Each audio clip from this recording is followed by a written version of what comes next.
Salut à tous l'équipe, j'espère que vous allez bien. Aujourd'hui, nouvelle vidéo YouTube. On va parler de Khamzat Chimaev qui risque de rejoindre Baïsangour Shamsudinov pour son camp pour préparer le combat contre Cédric Doumbé. On va parler du prochain Ares, du main event qui a changé de Ares Studio, de la formule qu'ils ont complètement modifiée avec les places, etc.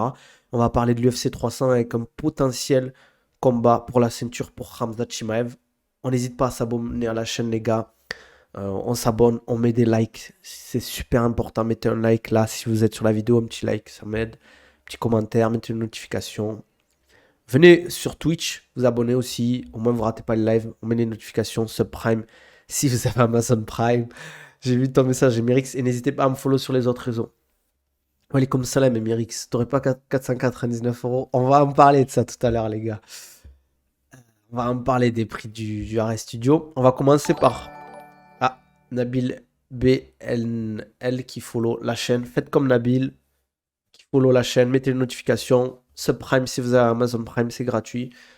Donc, on a potentiellement Khamzat Chimaev qui va rejoindre le camp de Baïsangour contre Cédric Doumbé. Incroyable Nabil en live. Ça va Thiago ou quoi? Merci Youssino pour le follow. Bienvenue les gars. Bienvenue, merci. On met les notifs. Donc, Hamzat risque de rejoindre Baïsangour pour le combat de Cédric Doumbé. Moi, je l'ai déjà dit sur mes précédents lives. Personnellement, c'est mon avis personnel. Je voyais pas trop l'intérêt. Mais vis-à-vis de Baïsangour, maintenant, je comprends un peu plus. Euh, je comprends un peu plus. Après, je sais pas si c'est sûr à 100%. On en a parlé. Mais je- Khamzat Chimaev, il s'entend super bien avec Baïsangour. Je pense que le fait de venir, ça peut te mettre en confiance. Et surtout, il peut te donner des petits tips parce qu'il a l'expérience. Il a l'expérience des grands événements. Il peut te mettre en confiance. Ouais, comme Salem, Hamzat sera en camp, non? Mais le problème, c'est ça aussi, je me posais la question parce que on en parlera après, mais potentiellement, il serait sur l'UFC 300. Après l'UFC 300, je sais plus si c'est avril ou mai, les gars. Je crois que c'est mai, donc. Ouais, niveau confiance, c'est toujours bien d'être entouré par des mecs qui ont une aura et ce truc-là. Et c'est surtout, en fait, c'est des petits tips. C'est pas forcément, il va te rendre plus fort, mais il va te mettre en confiance. Il va te dire, ouais, faut que tu fasses ça comme ça, faut que tu prépares comme ça, évite de faire ça, ne dis pas ça, etc. Et c'est quelqu'un qui écoutait Ramzat. Vu qu'il a l'expérience, il est âgé par rapport à Baïsangour. Quand Ramzat y parle, bah, les autres, ils écoutent. Et Ramzat, il a eu des pressions beaucoup plus importantes que Baïsangour. On parle beaucoup de la pression pour Baïsangour, mais Ramzat, vous imaginez pas la pression qu'il a, lui, à chaque fois qu'il combat. Il est attendu au tournant. À chaque défaite, enfin, à chaque combat, il y a beaucoup de gens qui veulent le voir perdre parce qu'ils apprécient pas Ramzat. Et voilà, 14 avril. Donc, ça serait dans. Ouais, ça arrive vite, hein, 14 avril. Ça lui laisserait un mois de préparation, un peu plus de. Même pas un mois de préparation, quoi. Surtout, ensuite, s'il va être dans le coin, c'est important de se côtoyer avant de connaître le game plan par cœur. Ouais, voilà, et puis ça te met en confiance, tu vois. Si, je sais pas s'il sera dans le coin, je pense que s'il vient, il sera dans le coin. On le veut dans le coin, imagine Fernand Hamzat. Ouais, et puis, tu vois, c'est tout bête, hein. Je dis pas que ça fait une énorme différence, mais le fait de pouvoir parler en tchétchène et que la personne ne comprend pas en face, parce que quand tu donnes des informations, là, si tu parles français, je te donne un exemple tout bête. Wesh, 11 publicités d'affilée. Ouais, comme salam, Ivan, ça va ou quoi? Mon judoka. Suga tweet, il faut lâcher le sub. T'es Team Doumbé, mais lâche ton sub au moins. Fernand, il sera pas dans le coin, je sais pas, les gars. Franchement, j'ai pas envie de vous dire de bêtises, j'en ai aucune idée. C'est possible qu'il y soit, c'est possible qu'il y soit pas. Mais techniquement, il peut lui apporter quelques trucs, mais je pense sur la partie judo, sol, comment arriver au contact, par exemple. Salut frérot, ça va ou quoi? Comment arriver au contact, comment bien garder les positions. Mais après, en 3-4 semaines, tu fais pas des miracles. Ça va. Première randonnée avec des compétiteurs. Les infos de mon coach en espagnol, c'était chaud à comprendre. Ah ouais. Je suis aussi Team Doumbé, mais j'espère un bon combat de guerrier. Ah voilà, c'est ça qu'on veut, les gars. On veut des gens objectifs. On veut pas entendre comme Suga Tweet qui lâche Mitten taille 4. Je vous avais dit quoi à chaque tweet? Attendez, je me mouche un peu, les gars. Pardon, je suis malade. En tout cas, je sais pas quand ça va se faire, mais je pense que s'il vient, faut qu'il vienne rapidement. Faut qu'il vienne rapidement parce que sinon, s'il vient, ça serait juste pour l'accompagner au combat. Après, je pense que Euh, je pense que s'il vient tard, ça serait juste pour la confiance, etc. Merci, The Big Dina, pour le follow. Ça vaut quoi? Andy Semler, là, pendant un moment où il est venu faire des photos. Non, non, il s'entraîne régulièrement, hein. Il tourne plusieurs fois, 2 à 3 fois par semaine. Walaikum salam, Ricop, ça va ou quoi? Les gens sous-cotent trop les transitions de boussole de Bakian. Moi, j'ai vu des vidéos, les gars. Franchement, honnêtement, un welterweight, j'ai jamais vu ça. Au niveau de la vitesse, etc., de certaines formes de corps des transitions. Moi, je vous dis, les gars, attention, hein. Faudra pas cligner des yeux. 9 pubs Nabil à ce prix-là, on espère. Pas la baraque, mais le dojo carrément. Les gars, on va en parler bientôt à ce prix-là. Qu'est-ce qu'on peut s'acheter? On va en parler bientôt, les gars. Manafa va se frotter les mains. Ouais, ouais, il est très, très explosif. Il est très vif, en fait. On se rend pas compte parce qu'il a pas forcément l'insider, Nabil. Ouais, ouais, ouais, les gars. Après, bon, moi, j'ai pas envie de dire voilà, etc. Moi, je dis toujours, ça peut être un combat difficile. Tu peux toujours gagner, tu peux toujours perdre. Mais là, pour le moment, on est bien, quoi. Le sparring avec Andy, ça se passe bien. Le reste, ça se passe bien. Ces formes de corps sont vraiment développées judo, mais adaptées MMA, c'est trop, trop dur à éviter. Ouais, c'est très dur à éviter. Si, si, ça va être un combat facile, mais c'est pas à moi de le dire. Moi, je m'occupe pas de ça, les gars. Moi, je m'occupe qu'il soit au maximum de ses capacités le jour du combat. Le trash talk, c'est lui qui le gère après. Moi, je suis pas là à trash talk, les gars. Doumbé, hein. Doumbé, moi, il y a des trucs que j'apprécie pas avec ce qu'il fait, mais je respecte le combattant. Il y a des vidéos des 5 KO de Baki à l'entraînement qui ont fuité sur Insta, ça dégoûte. Ouais, malheureusement, ça, c'est pas censé sortir. Appelle Baki, il y a du sparring judo ici. Ah. Et il en fait très peu du judo maintenant. De temps en temps, il passe à la salle tous les 6 mois, il fait un truc et voilà quoi. Mais c'est vrai que le judo, on en reparle beaucoup là en ce moment. Je sais pas pourquoi, je sais pas si c'est à cause du combat de Baki. Mais bon, il y a eu le Grand Slam et tout.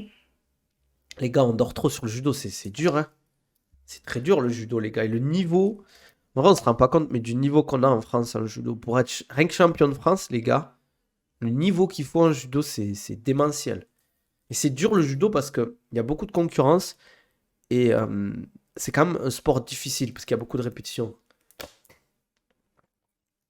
Ouais, Islam, j'ai vu, il était au Grand Slam. Ça doit être des vrais fans de judo, ouais, ces mecs-là. Ça se voit, d'ailleurs, ça se voit dans leur style qu'ils ont bossé le judo, hein. Moi, je trouve que c'est dommage qu'il y a quelques règles qui bloquent un peu. Je trouve qu'ils pourraient faire plus ouvert le judo, frère, quand ça dit que Malé et Sanonem, quand il s'entraîne avec Cyril Games, ça rend fou. Moi, je pense qu'il peut énormément progresser, hein, Cyril, sur sa préhension grâce au judoka. Surtout les judokas qu'on a en France, on se rend pas compte, mais on a un vivier de judokas français. On a du très très. On est une des meilleures nations de judo d'ailleurs, faut pas le nier, hein. En fait, pour moi, le trash talk de Dombé sera surtout à la Fight Week. Parce que là, il dort le poteau. Moi, je trouve que c'est pas ouf en ce moment, les gars. Je sais pas ce que vous en pensez, mais le trash talk de Doumbé, c'est beaucoup répétitif. Au bout d'un moment, il y en a marre, quoi. Ouais, on a la crème de la crème. En vrai, en France, on a un très très haut niveau, quoi. Pas le Japon, bien évidemment. Enfin, sur certaines catégories, c'est sûr qu'on n'est pas le Japon. Mais il y a des catégories, même chez les féminines, on est très très fort en judo, hein. Pardon. Bon, on parlait de Ramzat, etc. Doumbé, c'est marrant au début, mais là, ça devient chiant, un peu trop insultant, trop répétitif. Il n'y a pas beaucoup de débutants de judo sur le tatami. Les gens commencent tôt, c'est moins inclusif. Doumbé, il fait plus de vidéos de YouTube. YouTube, à voir, l'inspi a disparu. C'est possible. Peut-être qu'il se concentre aussi sur son combat. Peut-être qu'il a moins le temps de faire des vidéos. Je pense qu'il va en ressortir une au milieu du camp, peut-être. Classe senior, t'as plein de débutants. Donc ça va revenir, hein, je pense, hein, mais je t'avoue que moi, là, en ce moment, la com de Doumbé, je la trouve pas exceptionnelle. Après, je pense pendant la Fight Week, il va accélérer, il va préparer des trucs, c'est sûr. Mais nous, on va pas se laisser faire, les gars. Il manque d'inspiration, on dirait, je pense qu'ils vont bombarder dans les 2 dernières semaines. Comme quand Zebo, tu voulais dire?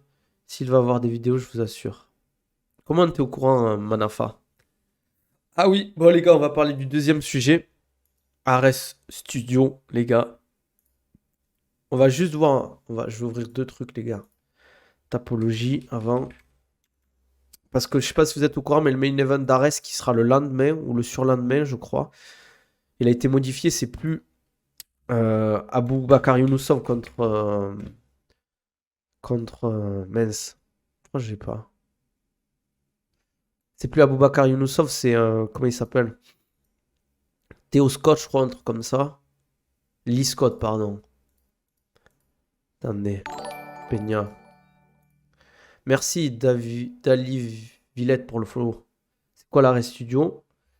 Alors, l'arrêt studio, ouais, contre Peña. Alors, l'arrêt studio, ce qu'ils vont faire, je vous explique moi des infos que j'ai. C'est qu'ils vont faire dans un studio Canal, un peu comme les délires studio Canal qui font la Starac, etc.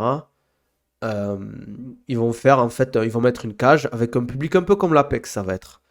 Pour résumer. Attendez, juste, je démarre Peña. Je vais juste voir son adversaire, on va regarder ensemble. Parce que ça a été. En vrai, quand même, Peña, à part Lapillus. Putain. Attendez, j'arrive pas à le trouver. Lee Scott. J'espère que je le retrouve. S'ils ont pas. Je tapais Lee Scott, moi, les gars, purée. Lightning, Lee Scott. Lee Scott. Les gars, c'est bon, j'ai trouvé 2 secondes. Je suis fracassé, j'ai une sale tête, les gars, m'en voulez pas. Alors. Ça, c'est la prochaine adversaire de Marte Peña pour le main event d'Arrêt Studio. Donc 7-0 en pro. Il a une grosse expérience amateur, les gars. Attention. Hein.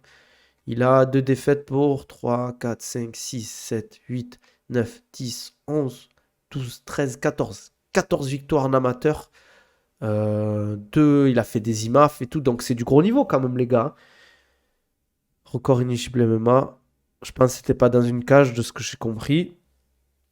Mais voilà quoi. Il a fait un combat au PFL. L'autre. Ah, contre Anthony Pettis, je savais même pas qu'il avait combattu Anthony Pettis, j'avais oublié. Donc il a battu Anthony Pettis quand même, les gars. Attends, c'est pas possible. Il fait combien de kilos, lui? Non, c'est pas là. Ah oui, oui. Ouais, c'est l'organisation d'Anthony Pettis. Je dis n'importe quoi. Je me disais bien quand même qu'un Bantam, il allait pas affronter Anthony Pettis.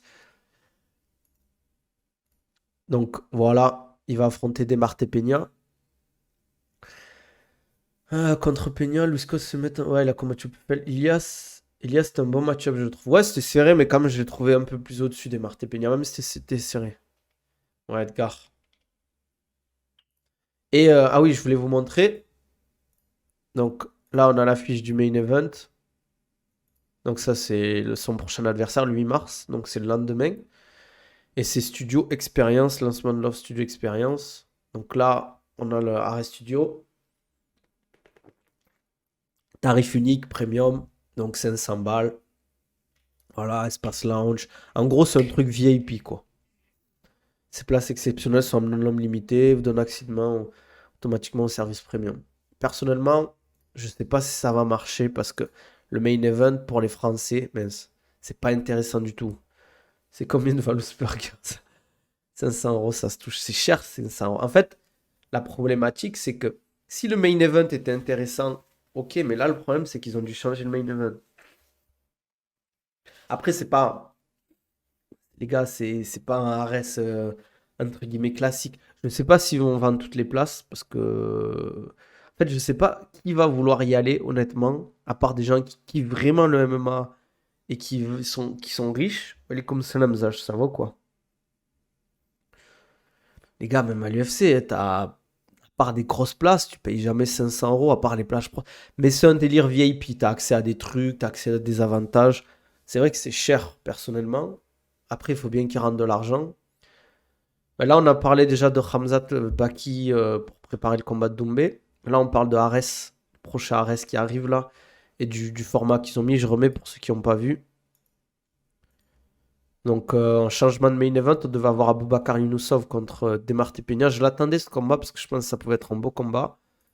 Et du Ares Studio avec les places à 500 euros.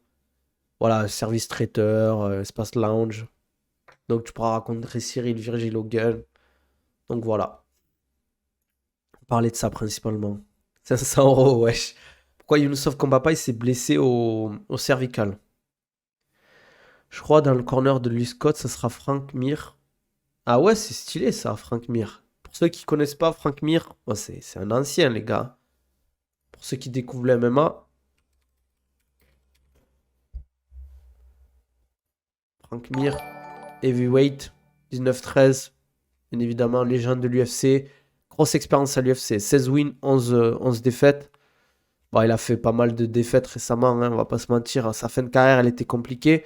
Mais bon, il a fait des. C'est vraiment un ancien de l'UFC. Voilà, Chick Congo, pas mal de Roy Nelson, Brock Lesnar. Enfin, il a combattu des légendes, hein, les gars. Faut respecter les anciens, comme on dit. Bon, après, il a fini sa carrière. Bon, c'était compliqué, quoi. Il a combattu contre Fedor. Il a perdu au premier round au Bellator. Mark Hunt aussi. Pareil, premier round. Bon, c'est sûr que la fin de carrière est plus compliquée, mais ça reste. Overeem, exactement. Overeem, c'est une légende, les gars. Merci pour le follow, frérot. Ça va ou quoi? Quand je reviens quand la bagarre? Je reviens la semaine. Si demain je vais mieux, je reviens. Parce que là, je suis malade. Je sais pas si t'as vu ma tête. Je ressemble à rien, frérot. Mais, euh, mais je reviens demain si je peux. Sinon, semaine prochaine. Là, ça fait 4-5 jours que je me suis pas entraîné. Merci pour le follow, frérot, hein. N'hésite pas à mettre les notifs. Brock Lesnar, mon idole à l'ancienne. Ouais, c'est toujours une légende. Nabil, tu penses quoi de Zebo et de sa com avec ses interviews? Alors, je peux comprendre qu'il y a beaucoup de gens qui kiffent pas, les gars. Euh, En fait, personnellement, je trouve qu'il devrait un peu éviter de continuer à parler de ce qui s'est passé avec Doumbé, etc. Et passer, on va dire, à la seconde, à aller de l'avant, quoi. Parce que la problématique, c'est que les gens, ils pensent qu'en fait, il va sur les interviews pour pleurer, mais le problème, c'est que les gens lui posent la question. Moi, il devrait dire personnellement, moi, tu veux m'interviewer, ok, pas de souci. Tu vois, tu me payes, tu me donnes, je sais pas, 200, 300 euros et je viens, il n'y a pas de souci. Mais on arrête de parler de Cédric Doumbé. On parle de mon prochain combat, si tu veux, de ma préparation, de comment je me sens actuellement, de mes objectifs, etc. Merci Cayenne pour le flow. Bienvenue. N'hésite pas à mettre le notif, frérot. Zibo, il est naturel, mais il est bloqué. Il s'est mis tout le monde à dos, c'est grave. En plus, c'est vraiment un bon gars, Jordan Zebo. Il a une phrase sur Doumé pour la miniature, mais pas à 30 minutes, wesh. Après, le problème, c'est que c'est les gens, il lui pose les questions. Et je pense que Jordan, il répond. Après, j'espère qu'il est payé pour les vidéos, honnêtement. Après, Doumbé qui appelle un follow harcelé indirectement, rend fou lui aussi. Ouais, les gars, faut pas se mentir, les deux, ils sont. Pour moi, ils ont des choses à se reprocher. Parce qu'en fait, il explique souvent dans les vidéos, là, actuellement. Par exemple, je crois que j'ai vu l'interview des Bichot avec Jordan Zebo. Un moment, il dit, t'as Bichot, il dit, ouais, mais pourquoi tu laisses pas ta femme gérer tes réseaux, etc. et tout, faire les vidéos, répondre aux gens. Elle me dit, mais parce que sa femme, sa copine aussi, elle est affectée par ça, en gros. Genre, elle est affectée par les insultes, quand il se balade, il dit, ma femme, elle veut, enfin, ma copine, elle veut plus qu'on se balade dans la rue ensemble. Parce que les gens, ils lui disent Jordan, t'es mort et tout, dans la rue. Les gars, faut doser un peu. En fait, si. En fait, moi, ce qui me dérange dans les gens qui disent ouais, faut qu'il arrête Jordan Zebo, c'est que, en fait, les gens, quand ils voient ça, ils se disent ouais, mais il mérite un peu de se faire vanner, entre guillemets. C'est pas directement que je dis ça. Mais les gens, ils vont me dire ouais, mais c'est une pleurnicheuse. Il dit à Connor ouais, mais Manafa, regarde, je te donne un exemple. C'est pas parce que Connor il a dit Connor ça aurait été moins pire. Non, non, là, je suis pas d'accord, les gars. Non, là, je suis pas d'accord, là. Connor, c'est un niveau au-dessus, les gars. Vous vous rendez pas compte, Connor, c'est des millions de personnes qui le follow. Donc, t'inquiète pas que tu te faisais allumer par 10 fois plus de personnes. Non, non, Connor, c'est trois galaxies au-dessus. Non, là, je suis d'accord. Là, il a un peu abusé. Je pense qu'en fait, la problématique, c'est que vu qu'il est très jeune, je pense qu'au niveau de la communication, c'est normal. Moi, regardez, à mon âge, je fais encore des erreurs de communication. Lui, je pense qu'il est beaucoup plus jeune, il a 23 ans, Jordan Zebo. Se faire inviter, on lui pose des questions, il doit faire beaucoup d'erreurs de communication. Jordan a dit Connor, ça aurait été moins pire, c'est Jordan. Ah, ok, non, là, il a fait une erreur, quoi. Non, mais j'ai pas dit que Doumbé, c'était le grand méchant, pas du tout. En fait, les gens, ils comprennent pas quand je dis ça. Moi, je dis pas que Cédric Doumbé, c'est le grand méchant, c'est les gens, en fait. Les gens, ils sont méchants. Ils sont méchants, faut le dire. Je pense que son management, il y a personne qui gère sa communication, Manafa. Le management, c'est juste, on te trouve des combats et on te fait monter et puis c'est tout. Mais il n'y a pas de communication autour de Jordan Zebo. Par exemple, Baïsangour, lui, il a une équipe qui gère sa communication, qui lui trouve des interviews, qui lui trouve des vidéos à faire avec un tel, qui lui trouve des sponsors, etc. Jordan Zebo, je ne sais pas s'il a ça. Je sais que Baïsangour, il a une vraie équipe qui s'occupe de lui faire les photos, qui lui occupe par exemple, l'interview avec Click. Peut-être que c'est Click qui l'a contacté, mais voilà, quoi. Il cherche des interviews, quoi. Doumbé a calmé le jeu après le combat, c'est Zebo qui a continué à pleurer sur tous les plateaux. Après, les gars, on peut pas se mentir. On peut pas se mentir que ce que le PFL a fait à Jordan Zebo, certes, vous allez me dire, mais il a signé et tout, mais c'est pas correct en fait. On reste dans un sport de combat. Si dès le début, t'as des traitements de faveur qui sont différents, je trouve que c'est un peu. Faut pas laisser faire en fait. T'es méchant, Manafa, parce que je connais la ref en fait.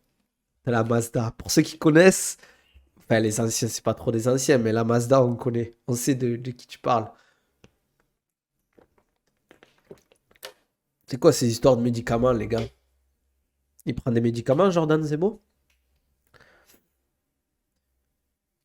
Ouais, mais c'est. Ça, je dis pas que c'est la faute de Doumbé, mais il faut faire attention en fait avec. Moi, je trouve que c'est dommage que le PFL mette une grosse com autour de Doumbé. C'est normal, c'est la star de l'organisation, entre guillemets. C'est bien sûr, c'est normal. Mais tu fais des trucs où tu avantages un combattant par rapport à un autre, je trouve que c'est triste quand même. Des oméga et des vitamines. Enfin, non. Après, ça fait 5 mois que le combat est passé pour son image, c'est bien de ne plus en parler. Mais moi, c'est ce que je dis, hein. Pour toi, l'orga Pride a plus ou moins marqué que l'UFC. Je trouve qu'au niveau du show, le Pride, ça met une tempête à l'UFC. On va pas se mentir. Au niveau du show, c'était incroyable. Le Pride, les entrées, les speakers, les combattants, l'ambiance et tout. C'était incroyable, le Pride. Mais l'UFC, on va dire, ça marquera plus. Globalement, tu parles du Pride, ça reste pour les anciens, ça reste toujours une organisation mythique. Tu combats au Pride, tu combats. Tu vois, en termes de. Je parle pour vraiment les gens qui suivent le sport de combat depuis longtemps. Le Pride, c'est mythique. T'as combattu au Pride, t'es une légende, entre guillemets, quoi. L'UFC, t'as des gens, ils ont combattu à l'UFC. Ok, c'est l'UFC, t'as combattu à l'UFC, mais t'as fait quoi si t'as pas fait un gros parcours? Et encore, il y en a plein, des Mirko Crocop, Randleman, c'est des mecs, c'est du. Enfin, et en plus, il y avait le délire des catégories et tout. Tu penses quoi, la proportion de la salle qui va prier bah, qui t'es mort? Bon, je pense que ça va être 80%, quoi. Ah, t'es méchant, Sugatweet. Sugatui. Pourquoi t'as pas mis un autre pseudo là? Change un peu, je sais pas, doublé propaganda, c'était bien. Enfin voilà. Après, je trouve que Jordan, c'est vrai que je pense qu'il peut continuer à faire des interviews parce que les combattants doivent continuer à se vendre. Mais je pense qu'il faudrait qu'il arrête de parler de ça et qu'il passe, qu'il aille de l'avant. Et je pense que pour son prochain combat, faut qu'il fasse du sale. Faut qu'il reste concentré, mais faut qu'il le tue son adversaire. S'il termine bien, tu vois, grosse soumission ou gros KO, gros TKO, les gens ils vont peut-être un peu se calmer. Doumbé pour moi il va arracher Baki. Bah on verra. Rendez-vous les gars. Rendez-vous le 7 mars. Stressez pas, ça va bien se passer.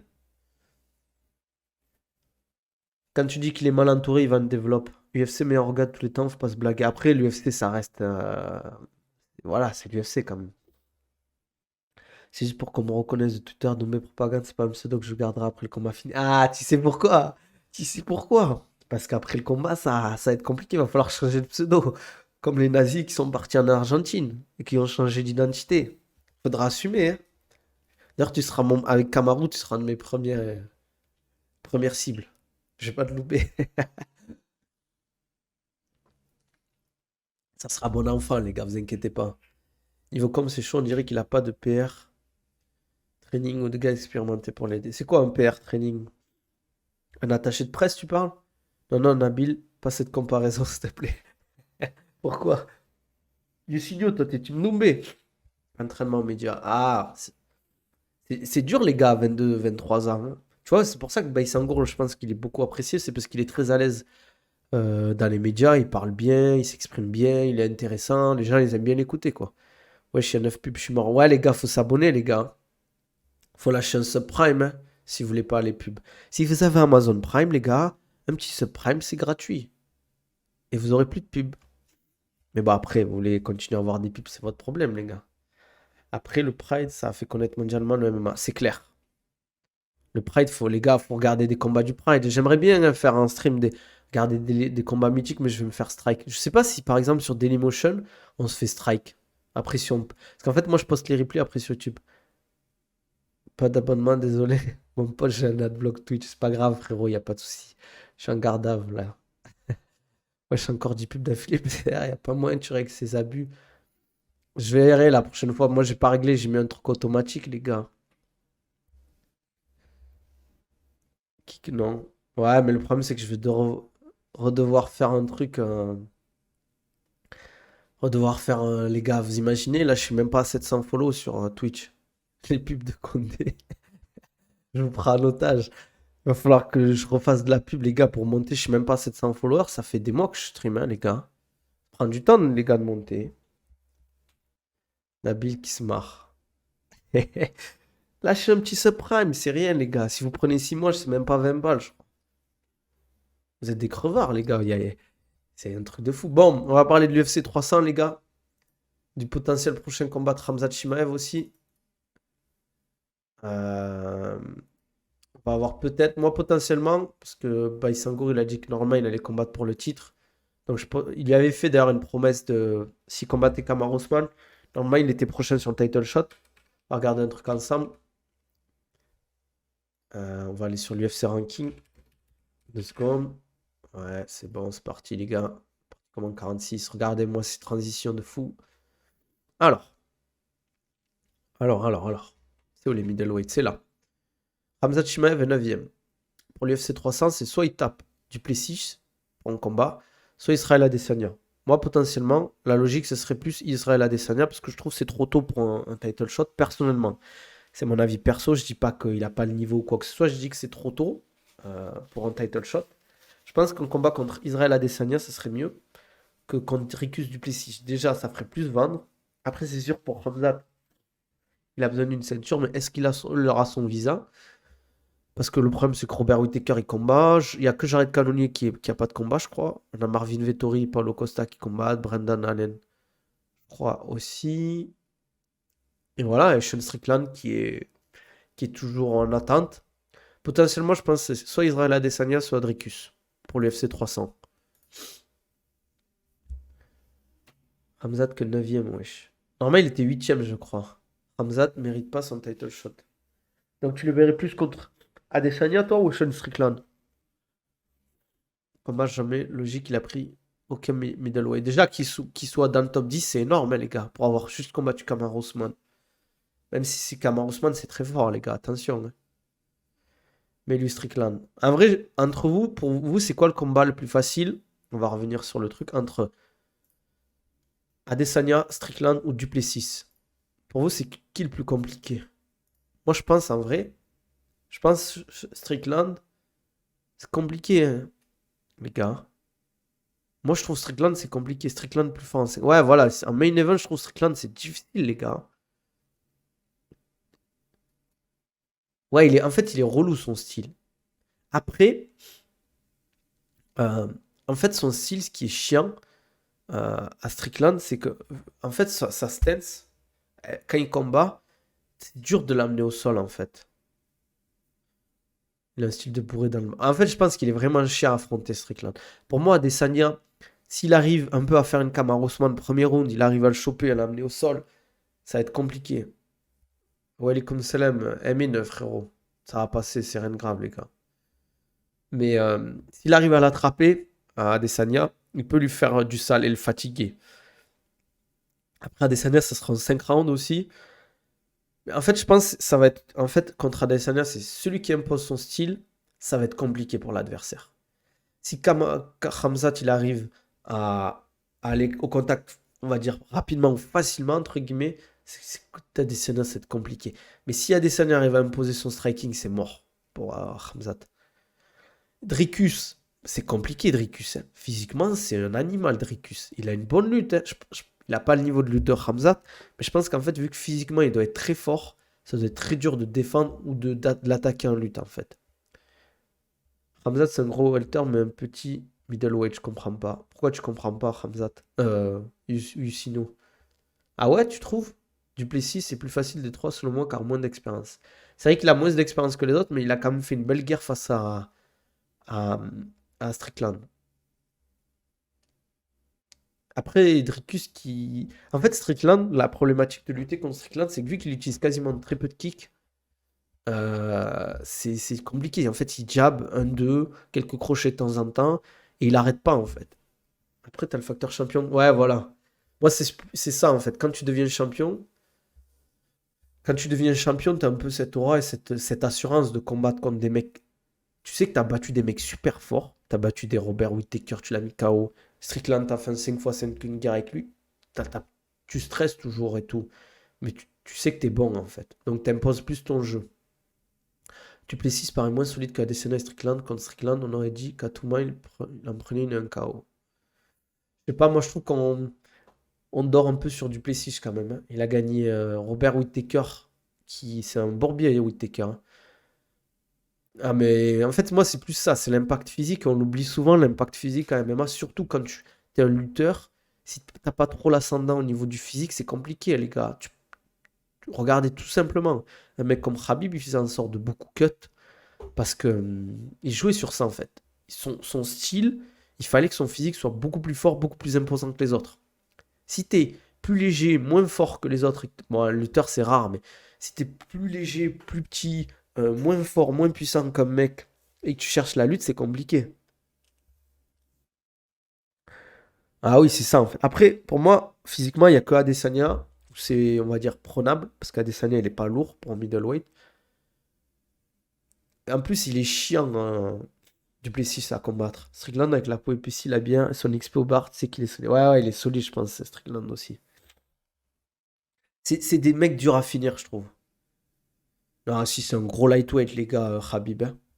Les gars, il a raté la pesée, je crois, 7 ou 8 fois, hein, Khabib, hein. On n'en parle pas souvent parce que ça reste une légende et t'oublies vite, en fait, quand tu gagnes. Mais il a raté la pesée 7 fois, je crois. C'est pas rien, les gars, hein. Je change mon opinion, Adesanya le plus facile des trois. Pourquoi? Putain, c'est horrible, les malades, la maladie. Ferguson l'appelait le gros lard, carrément. Ben ouais, mais on a oublié, en fait, ça. Mais pour moi, les plus gros lourds, les mecs les plus lourds, quand il y avait Khabib, c'était Dustin Poirier et Khabib. C'était les deux mecs les plus lourds. Par exemple, je sais que Dustin Poirier, il a dû perdre, je crois, 16 kilos en 3 semaines, un truc comme ça, ou je crois en 15 jours, ou 3 semaines. Pour un lightweight, vous imaginez 15 kilos ou 16 kilos, c'est-à-dire qu'il faisait 86 kilos, le mec. Pour descendre en 70. C'est énorme, les gars. Vous vous rendez pas compte? Ouais, je suis d'accord avec toi, Ivan. Pour moi, enfin, quand je dis facile, c'est le plus facile, mais ça reste un combat très difficile à Adesanya. En fait, s'il arrive à l'attraper, c'est compliqué. Mais je pense qu'Adesanya a le truc. Il va pas en mode arriver et il va rester à distance, il va le frapper, etc. Je pense qu'il a une. C'est dur d'arriver au contact en fait contre Adesanya. Faut imaginer 16 litres de lait. C'est la comparaison de fou. Adesanya, il est très agile, hein, Adesanya. Très, très, très agile, hein. Il bouge bien, il sait combattre, les gars, attention, hein. C'est pas, il va arriver, il va faire un takedown, il va l'amener au sol, Adesanya. Je pense pas que ce sera aussi simple. Ce sera pas un combat facile, Adesanya non plus. Mais je pense que c'est le plus prenable des trois. Non, Strickland et Duplessis, les gars, c'est des mecs qui font 100 kilos, hein, dans la vie de tous les jours. Ah, ça se voit, très grand Strickland, pas fat, mais c'est un bourbier, quoi. Duplessis, c'est très musculeux. Les mecs qui font 100 kilos. Moi, j'ai vu Costa, les gars. Paulo Costa, c'est un middleweight, mais t'as l'impression que le mec, il fait. C'est des mecs qui font 100 kilos. Voire plus, des fois. 102, 103 kilos, des fois. Parlant de poids, pour moi, Doumé, c'est un lightweight et pas un welter. Ouais, c'est plus un lightweight, mais après, ça serait trop compliqué pour lui, les gars. Il y a une grosse différence entre 77 et 70 kilos. 7 kilos, c'est énorme. Il faudrait vraiment, en fait, dans la vie de tous les jours, il fasse 84, 85 kilos. Et le problème, c'est qu'hors combat, Doumbé il monte à 95 des fois. Et 95 fat.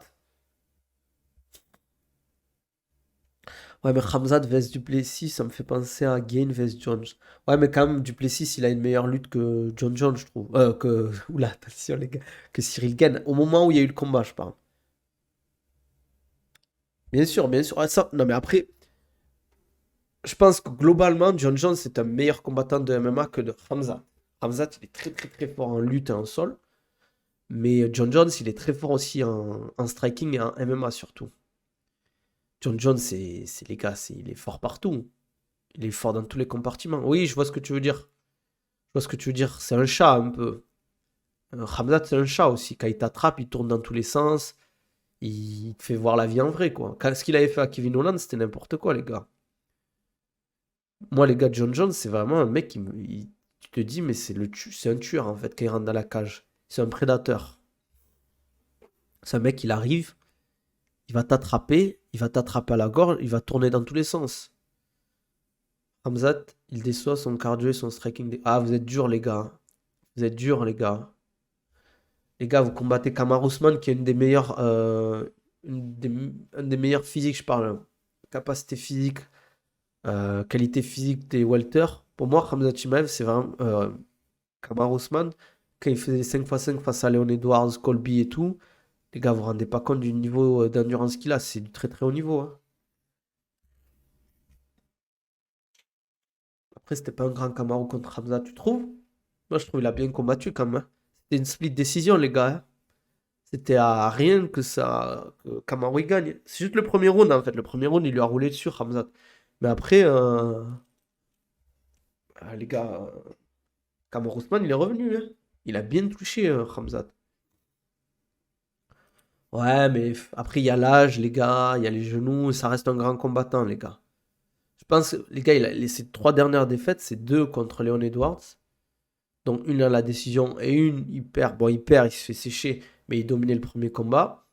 Et troisième, split décision contre Khamzat Chimaev en 84 en short notice. Je trouve qu'on est dur, les gars, quand même, avec les légendes, hein. Comme Adesanya, il a perdu contre Strickland, les gars. On n'en parle plus trop. Les gars, Adesanya, vous avez vu ce qu'il a fait à la catégorie des middleweight. Il a traumatisé la catégorie, les gars. Il a traumatisé les mecs comme Vettori. Il a traumatisé des Whittaker. Il a traumatisé des Costa. Il a traumatisé des... Comment il s'appelle le lutteur cubain, j'ai oublié son nom. Bon, vous savez de qui je parle. Ouais, Ousmane a fait du sale après le premier round. Les gars, vous vous rappelez le combat contre... pour ceux qui l'ont vu contre Tyron Woodley, où Kamaru Usman, il descend la cage à l'envers. Yoel Romero, voilà, exactement. Où il descend la cage, il a tellement mal au genou, il descend la cage en reculant tellement. La Wakanda Army Adesanya, Kamaru Ngannou Prime, c'était un truc, c'était n'importe quoi, les gars. C'était quoi, c'est ça? C'était trop, les gars. Ngannou, c'était... Waouh. L'uppercut face à comme Overeem, il me donne encore comment on dit, des frissons. En tout cas, j'espère qu'on va voir même je pense au niveau de la vente, ça serait plus intéressant au niveau du trash talk, etc. Ramzat contre Adesanya parce qu'il se cherche depuis un moment. Et en plus, j'ai vu que là, récemment, il a un peu cherché. Et ça m'étonnerait pas, moi, qu'on ait Adesanya Ramzat. Parce que Duplessis, il faut le laisser récupérer, les gars. Il a combattu en janvier. Je pense que ça serait bien un combat en mai ou juin, comme. Crochet de Ngannou, j'en ai des frissons. Il a pris un peu Adesanya. Comment ça, tu veux dire, il a pris du poids? Ah, c'est possible, hein. En vrai, si tu mets UFC 300, tu mets Léon Bellal et Khamzat Chimaev Adesanya, franchement, moi, ça me va, les gars.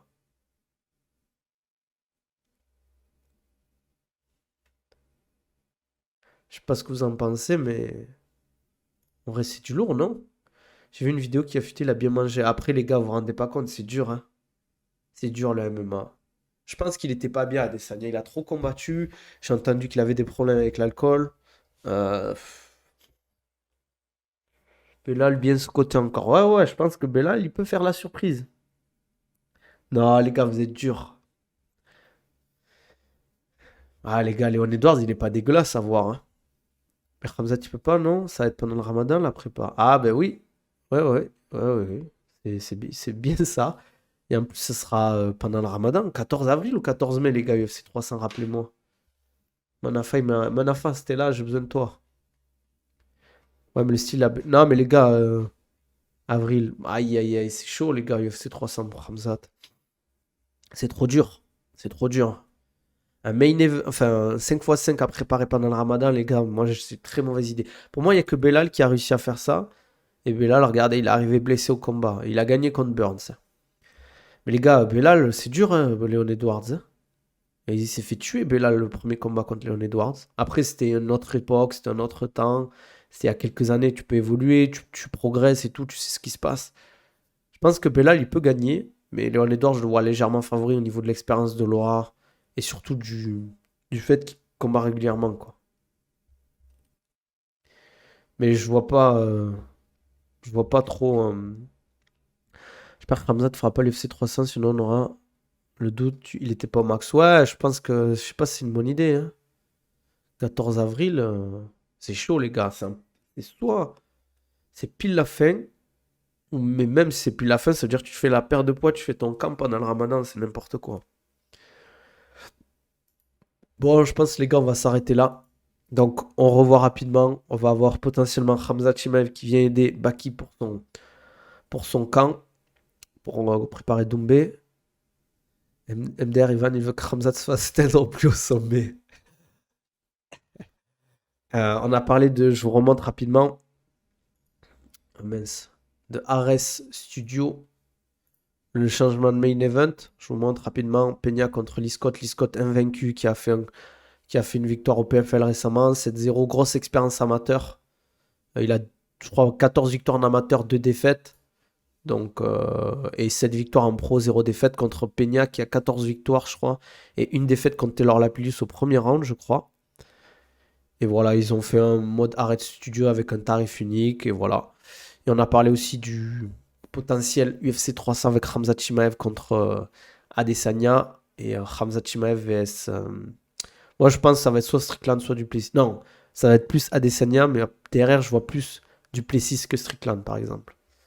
Enfin voilà, on va s'arrêter là les gars, on a passé un bon petit stream, 45 minutes de stream. Les gars, on s'abonne à la chaîne YouTube, on met des likes, comme dirait Clément, le frérot Clément. Faites péter les likes les gars, faites péter les likes. On n'hésite pas à mettre les notifications sur YouTube, sur Twitch. N'hésitez pas à vous abonner, abonnez-vous aussi sur les autres réseaux. Lâchez un petit subprime sur Twitch. On s'abonne là sur Twitter, sur Insta, TikTok, YouTube en bas, vous avez tout ici. Et pour ceux qui veulent des programmes les gars, je mets tout dans ma description YouTube. Vous avez accès à tous mes programmes qui sont encore en promo. Et si vous voulez un programme personnalisé ou un suivi personnalisé, n'hésitez pas à me contacter en DM sur Twitter, Insta ou TikTok.